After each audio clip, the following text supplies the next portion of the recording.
Alô, Jandira! Como é que você tá? Voltando da caminhada?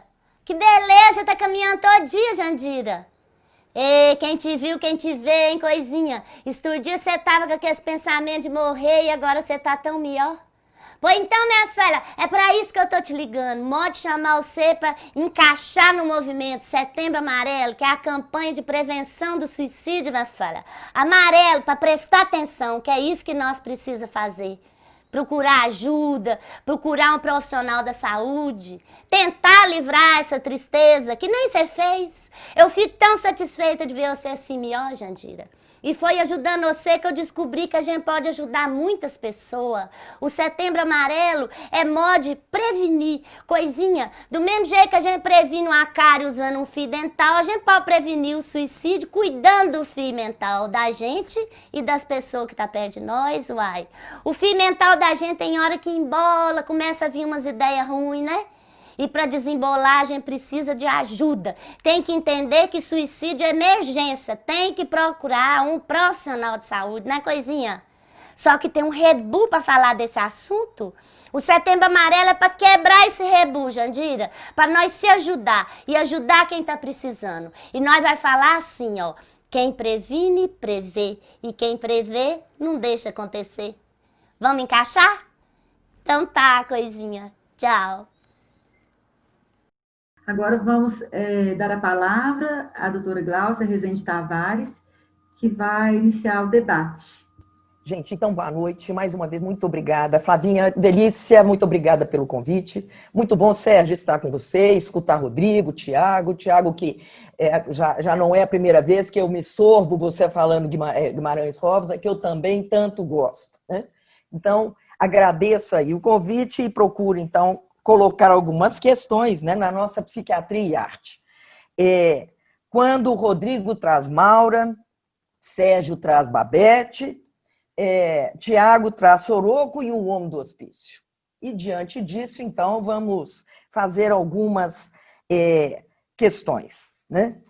Maura vem nos dizendo dessa vida sem limite, dessa vida algumas vezes idealizada, uma vida com baixa resistência e frustração, né? E é interessante quando, quero aqui, antes de entrar exatamente na história, mas dizer que quando Flávia me convida como debatedora, eu gosto muito de me lembrar da Sheila McNee, quando ela diz que dialogar é se presentificar. Então, mais do que ficar numa posição antagônica a vocês, né, naturalmente que a gente possa ter abertura a partir das falas de vocês, né? Então, retomando aí, Maura, né, que vai trazendo essa idealização e essa baixa resistência à frustração, até onde que o hospício era também um espaço hospitaleiro. Até onde que ela fugia, mas que ali também ela buscava aconchego, né? De que maneira que ela se colocava. E era interessante o triângulo armático do vilão, da vítima e do herói. E é curioso porque muitas vezes a gente faz essa demarcação triangular em posições fixas, mas é interessante porque essas posições elas circulam. Então, de vítima a vilão e também herói, quantas pessoas Maura pode ter salvo na sua loucura? Quantas vezes que na sua loucura, de fato, ela cometia, né, cometeu o crime, mas que também quantas vezes que ela salva, né? Então, são três posições que eu acho que são interessantes a gente observar, e do tanto até, né, quando Rodrigo está dizendo da situação de Maura ter ficado até mal, né, diante da possibilidade dela não ter matado, né? Ela foi capaz de matar, né? Agora, é interessante avaliar isso. Né? Ninguém tem monopólio do sofrimento. E aí, pulando lá para Tiago, pulando para o nosso Guimarães, quando ele nos conta, e Robaldo fala, e afinal de contas, quem é o doido? Né? Será que eu faço uma distinção entre ser doido, entre ser doído, entre ser o louco e talvez uma loucura que tem uma cura existencial, né? Quem sabe a gente possa avaliar. É possível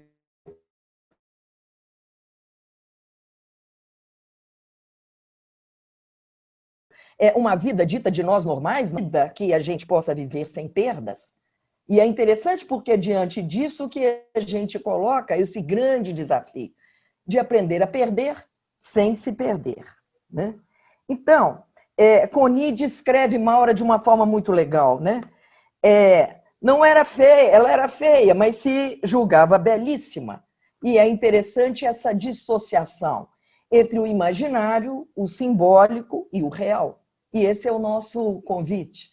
E é Guimarães, de novo, que nos diz: o real ele está para nós no meio da travessia, né? Ele não está num ponto só. E de que maneira que a gente faz esse percurso?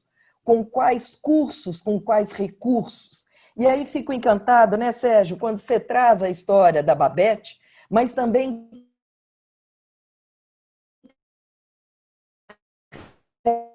relatas as suas experiências. Você pergunta como um homem, como um médico, onde que tem recursos, e que ela se apronta. Discretamente, alguém olhou por ela. Não o primo maravilhoso de um casamento impedido, mas, naturalmente, alguém que tocou a alma, né? Num gesto tão simples, tão corriqueiro, tão cotidiano, de apenas olhar. E, ao ser visto, né, a gente se reconhece. Como ao menino também, né, que foi possível cuidar tão bem dos cães, dos animais, e que deu um sossego para a mãe, né? E a questão da funcionalidade. Enquanto nos orientarmos por ser normal, normal estatístico, normal a partir de quais critérios, mas que disposição que a gente pode ter realmente de adentrar nas narrativas próprias, naquele mundo e dentro daquele mundo, e é dali que eu compreendo o conceito de resiliência. Não necessariamente como um atributo,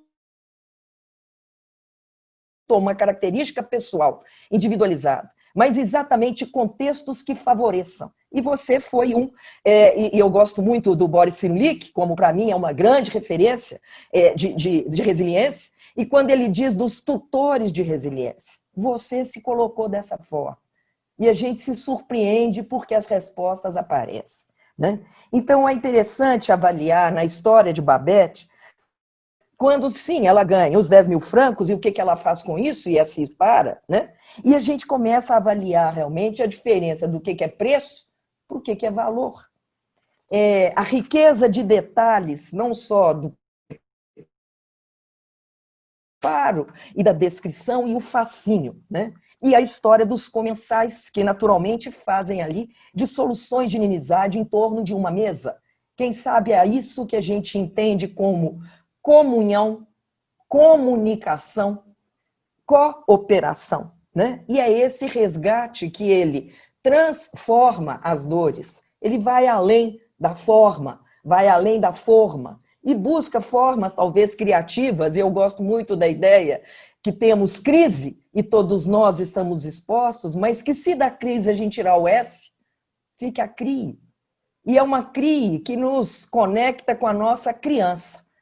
A nossa criança que traz a nossa capacidade, sim, de sermos sonhadores, mais uma vez, não rompido com o real, mas com a nossa capacidade de discernimento. Então, é interessante realmente a presença, a alegria da relação, ir além da mente para as relações, e Michael White chama atenção para os momentos extraordinários. E momentos extraordinários são exatamente aqueles que rompem o conhecido, o automático, o previsível, e traz, então, um reposicionamento. Gosto muito das palavras iniciadas com reorganizar, reaprender, resgate, né? E falamos da resiliência e do reposicionamento, né? O sintoma, naturalmente, como uma comunicação, e que a gente possa ir do sintoma para as pessoas e das pessoas para as relações, né? Então, entender realmente que Arlene Anderson vem nos contando que à medida que nós, terapeutas, nos colocarmos e assumirmos a nossa posição de não saber, eu não sei o que é melhor para o outro, mas eu me abro e estou com ele, para que ele me coloque, e aí eu me lembro de Derrida, quando ele nos coloca como terapeutas na condição, sim, de anfitrião e também de hóspede. talvez a hospitalidade que Maura buscava, às vezes no lugar de loucos, mas ali, quem sabe, era o lugar que ela era reconhecida como tal, né? Acho muito legal quando falamos da tristeza, né, que você traz, né, Sérgio, da tristeza que é não ter planos para o futuro. E aí a ideia de ligar com o tempo Cronos, o tempo Kairos, do cuidado, e naturalmente o tempo Aion. E vejo que especialmente a pandemia nos convida a isso. Né? É o tempo Aion, que é o presente do nosso passado, da nossa história, do que a gente tem. Mas também é o presente do nosso futuro, porque nós estamos construindo o nosso futuro já, a despeito dessas condições que a gente de faz não controla, não imagina e não prevê. Né? E acho que é interessante avaliar que se podemos falar de fraturas e fraturas psíquicas, entendo também da fratura, que também é dali, que tem lugar para ter possibilidade de luz. Então, o vivo da clínica, que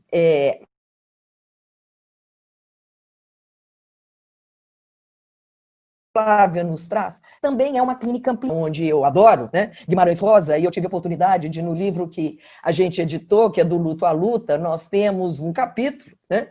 Que é a tarefa de sertão, né? E não do tão ser, aliás, do tão ser humano, né? Buscando aí o sertão. Tive a oportunidade de conversar com a Vilminha, filha de Guimarães Rosa, e conversar e dizer, olha, meu pai morou com o seu, né? Foram coleguinhas aqui em Belo Horizonte, de República, e eu fiquei muito emocionado, eu gosto demais de seu pai, né? Então, vivo para nós, né? Do Joãozito, que era um bom ouvinte, porque ainda não tinha lentes, não tinha óculos, e padecia da sua miopia, né? Mas a partir daí foi capaz, sim, de se transformar em diplomata, né? E, de fato, aliança com a Araci, no sentido, sim, de salvar vidas, né? De tantos judeus, né? A questão, então, do diplomata, mais uma vez, como aquele que sonha dor, porque as dores, elas nos compõem, fazem parte do nosso repertório de vida. E é interessante, mais uma vez, né? Entender que entendo que uma grande cisão na vida é considerar qualquer fenômeno, percepção, avaliação, considerando um lado só. Se um lado é dor e a vida tem dor, isso não quer dizer que seja sofrimento desmedido, porque o lado complementar à dor é a possibilidade do bem-estar. Só temos condições, energia, disposição para buscar construir bem-estar se a gente também reconhece as nossas dores físicas, emocionais, relacionais, que estão aí presentes. Aí o diplomata, como um sonhador, trouxe também muitos bem-estares e conseguiu salvar vidas, né? Então, do sertão ao tão ser, e brinquei então com eles, né? E aí, acrescentando mais uma vez a característica até de poliglota, né? Do Guimarães e a sua resistência a tomar posse na academia. Existem coisas que a gente não sabe que sabe, e aí a Milton Erickson nos conta. Existem coisas na vida que a gente não sabe que sabe. No dia que a gente souber aquilo que a gente sabe e não sabe que sabe, a gente pode estar mais inteiro, né? E talvez por aí possa ser a nossa cura existencial, né? Porque nesse mundo todo mundo é louco, mas podemos ir sim atrás dessa cura existencial, né? Então, chegamos no homem do hospício, que ao cantar, encantar, também trouxe ressonâncias. A princípio, um canto razão, mas um canto que saiu do canto encantoado para um canto entoado, um canto encantado, um canto que teve reverberação. E mais uma vez a gente entende que a resiliência é essa capacidade de reverberação, é essa capacidade de buscar aí essas conexões, porque no isolamento, e essa é uma questão que eu venho me debatendo muito, quando ainda insistimos que na pandemia estamos em isolamento social, está longe disso, olha nós aqui conectados. Estamos em distanciamento físico, mas nunca em isolamento social, né? Realmente o isolamento social é um grande sofrimento, né? E que talvez a maior dor é a dor de se abandonar, né? A dor de não fazer realmente conexão consigo, esse resgatar que o Sérgio nos trouxe. E aí é interessante que, no meu dicionário psicopatológico, eu costumo dizer que todo muito vai fazer muito pouco. Cuidado com os nossos excessos, exibições, exclusões, que estão presentes nos nossos extremos e exageros da vida. Ali está a nossa desmedida. Isso é véspera de sofrimento desmedido. Porque mesmo uma dor em níveis compatíveis, ela é tolerável. E é possível, sim, que ela nos instigue a buscar bem-estar, né? E é interessante esse movimento, mais uma vez, complementar de atração e repulsa. Temos grande atração para ver a diferença, mas também nos causa repulsa porque ainda é um dialeto pouco conhecido. Mas a atração pelo Deus conhecido, quem sabe, né? O pelo desconhecido e o conhecimento que está dentro, não sei, né? E aí, entendendo a noção do que é santo e santidade, que etimologicamente quer dizer aquele que está inteiro. E certamente acredito que a nossa inteireza estará representada, assim, como o Tiago trouxe, na terceira margem do rio. Porque existe eu, existem vocês e existe esse espaço entre, que Martin Buber nos apresentou, que é o espaço da relação. Qualquer encontro, ele se dá entre um lado, o outro lado, e uma terceira via, que é a terceira mágica, é o espaço entre pessoas. Não numa relação eu-outro, eu-coisa, e transformando o outro em coisa, em coisificação. E aí, avaliando algumas vezes, uma rapidez enorme de querer fazer diagnósticos, de querer saber, de saber do outro. E é interessante, porque aí eu me lembro de Carlos Drummond de Andrade, quando ele diz, quanto mais João fala de Maria, mais eu conheço João. Cuidado com essa pressa das certezas. Cuidado com isso, porque aí, quem sabe, está a serviço de encobrir as nossas inseguranças, as nossas vulnerabilidades e as nossas dores humanas, porque não dominamos, não controlamos, não sabemos tudo. E acredito que o maior ignorante é aquele que ignora a sua ignorância. Portanto, me coloco como aprendiz, e essa é a primeira parte do nosso segundo livro, A Vida Continua, quando eu chamo, quer ser infeliz ou quer ser aprendiz? Então, esse é o caminho, né? Entendendo, portanto, essa progressão de assimilação e humildade para lidar com o desconhecido, não como algo que a gente de fato não sabe, como a gente está dizendo, entre atração e repulsa, mas que nos curvemos para nos colocar assim como aprendiz. Aprendiz da arte de viver, que se renova e nos surpreende a cada dia. Obrigada.